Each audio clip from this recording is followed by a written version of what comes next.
اعوذ باللہ من الشیطان الرجیم بسم اللہ الرحمن الرحیم بسم اللہ الرحمن الرحیم۔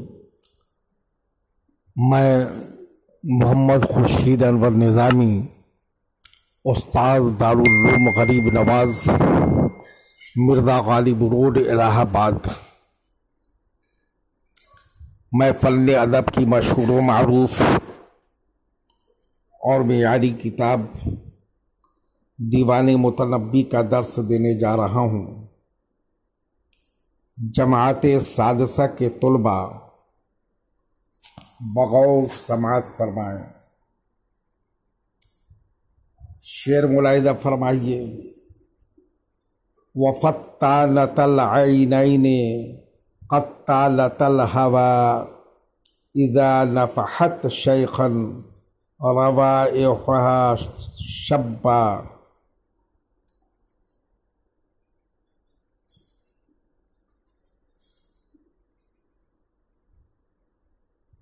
فتالت، فتنہ برپا کرنے والی۔ الفتنوں، فتنہ میں ڈالنا۔ ہوا، محبت کرنا۔ نفحت، النفح، سونگھنا۔ روائح، واحد، رائحۃ، خوشبو۔ شبہ، الشبب، جوان ہونا۔ شیخ، عمر رسیدہ، جمع شیوخ، اشیاخ۔ ترجمہ ملاحظہ فرمائیے۔ وہ آنکھوں سے فتنہ برپا کرنے والی ہے اور قاتل محبت کو کہ اس کی خوشبو کسی عمر رسیدہ کو پہنچ جائے تو وہ بھی جوان ہو جائے۔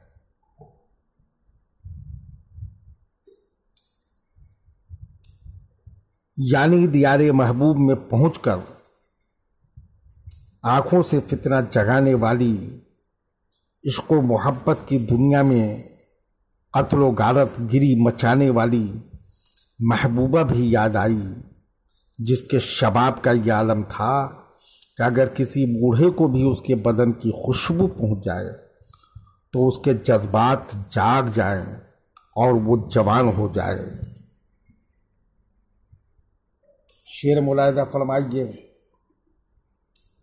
لہا بشر الدر در الذی قلدت به ولم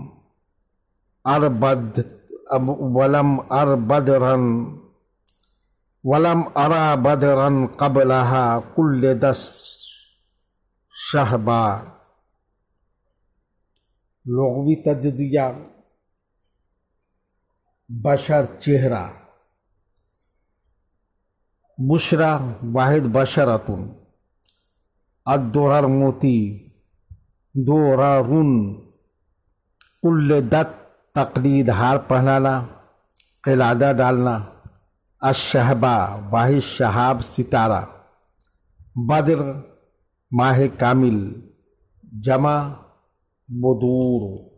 ترجمہ ملاحظہ فرمایا۔ اس کی جلد ان موتیوں کی ہے جن کا وہ ہار پہنے ہوئے ہے۔ میں نے اس سے پہلے چاند کو ستاروں کا ہار پہنے ہوئے نہیں دیکھا۔ یعنی محبوب کے سراپا میں وہ آب و تاب ہے کہ معلوم ہوتا ہے کہ اس کی گردن میں چمکتے ہوئے موتیوں کا جو ہار ہے، انہی موتیوں کے محلول کر کے اس کے جسم کا خمیرہ بنایا گیا ہے، کیونکہ موتیوں ہی جیسی چمک دمک اور آب و تاب اس کے چہرے میں بھی ہے۔ ایک طرف اس کا روئے روشن پر گردن میں چمچماتے ہوئے موتیوں کا ہار ایسا معلوم ہوتا ہے کہ 14ویں کے چاند کو ستاروں کا ہار پہنایا گیا ہے۔ شعر ملاحظہ فرمائیے۔ فیا شوق ما ابقا ویا لی من النوا ویا دمع ما اجرا ویا قلب ما اسبا۔ شوق جمع اشواق ہے۔ ما ابقا صیغہ تعجب، بقا باقی رہنا۔ النوا دوری، جدائی، دور ہونا۔ النیت ارادہ کرنا، نیت کرنا۔ ما اسبا صیغہ تعجب، صبوبت و عشق کرنا۔ دمعن آنسو جمع دموع ہے۔ ماجرا صیغہ تعجب ہے۔ الجریان جاری ہونا، اجرا جاری کرنا۔ ترجمہ ملاحظہ فرمائیے۔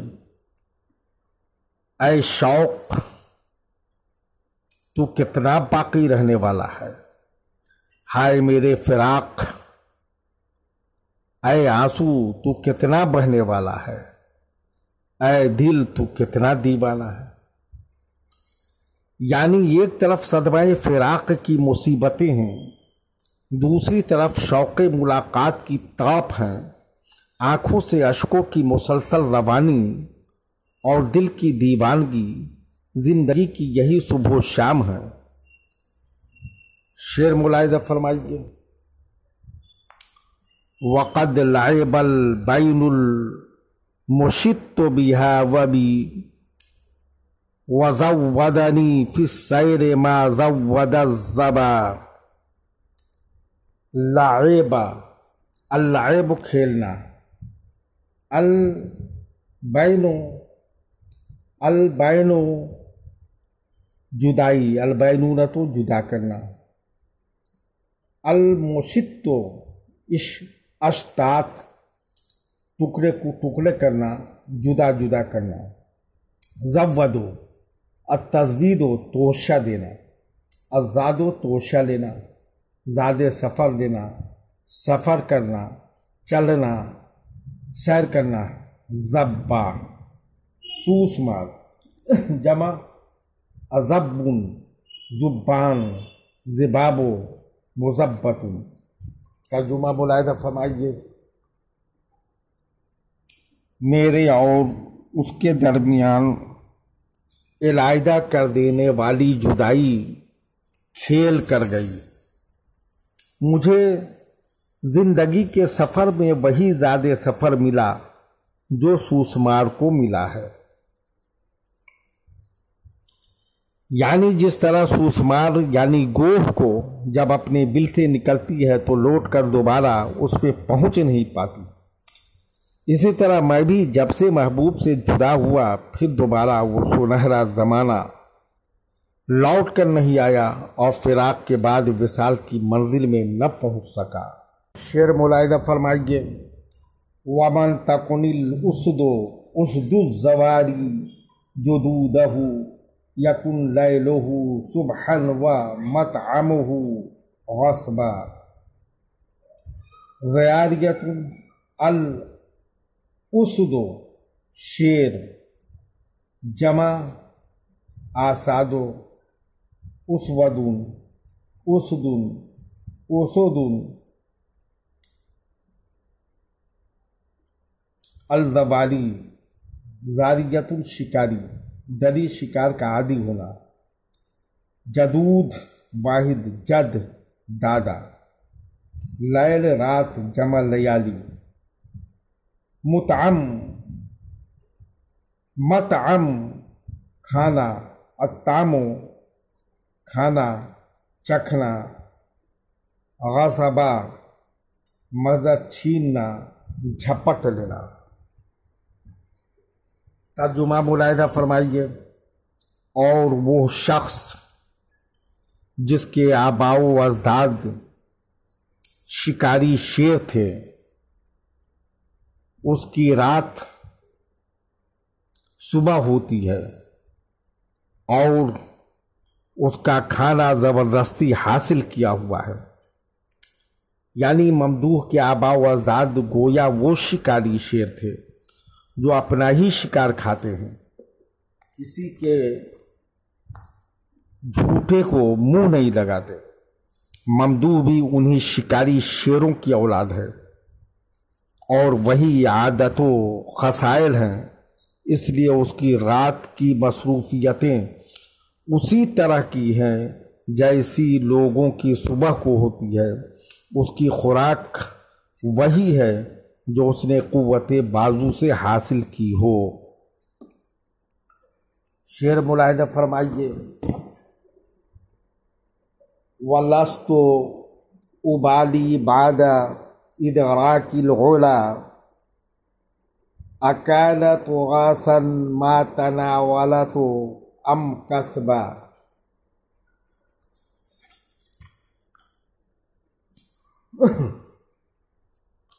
لغوی تجزیہ ابالی ببالات پرواہ کرنا، ادراک مصدر پانا، اپنے وقت پر پہنچنا، اولا واحد علیت رفعت و بلندی، علو بلند ہونا، تواسن وراثت، الوراثت وارث ہونا، تناول تو التناول لینا پا لینا، نیل پانا، النیلو پانا، کسبن مصدر کمانا۔ ترجمہ ملاحظہ فرمائیے، میں عظمتوں کو حاصل کرنے کے بعد اس کی پرواہ نہیں کرتا کہ یہ وراثت میں مجھے ملی ہے یا میری اپنی محنت اور کمائی سے، یعنی عظمت و مرتبہ حاصل کرنا چاہے جس طرح بھی ہو۔ میری زندگی کا مطمح نظر ہے خاندانی عظمت و شرافت ہو یا اپنی جد و جہد کے صلے میں، ہر حال میں اس کے حصول کی جد و جہد کرتا ہوں۔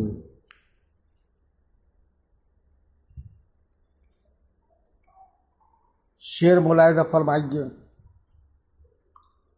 فرب غلام علم المجد نفسہ کتعلیم سیف الدولت الطعن والضرب۔ لغوی تجزیہ غلام لڑکا، نوجوان، غلام جمع اغلمۃ غلمان، علامہ تعلیم سکھانا، تعلیم دینا، التعلم سیکھنا، تعلیم حاصل کرنا، العلم جاننا، المجد شرافت و بزرگی، المجادت شریف و بزرگ ہونا، نفس طبیعت جمع نفوس، انفس، الطعن الطعن المطاعنت نیزہ بازی کرنا۔ ترجمہ ملاحظہ فرمائیے، بہت سے نوجوانوں کو ان کی طبیعت ہی شرافت سکھا دیتی ہے، جیسے سیف الدولہ کی نیزہ بازی اور شمشیر زنی کی تعلیم ہے۔ یعنی بہت سے نوجوان کی شرافت فطری ہوتی ہے، انہیں کسی سے سیکھنے کی ضرورت نہیں ہوتی، جیسے نیزہ بازی اور شمشیر زنی سیف الدولہ کو اس کی فطرت نے تعلیم دے دی، اسے کسی سے سیکھنے اور اس کی تعلیم حاصل کرنے کی ضرورت نہیں تھی۔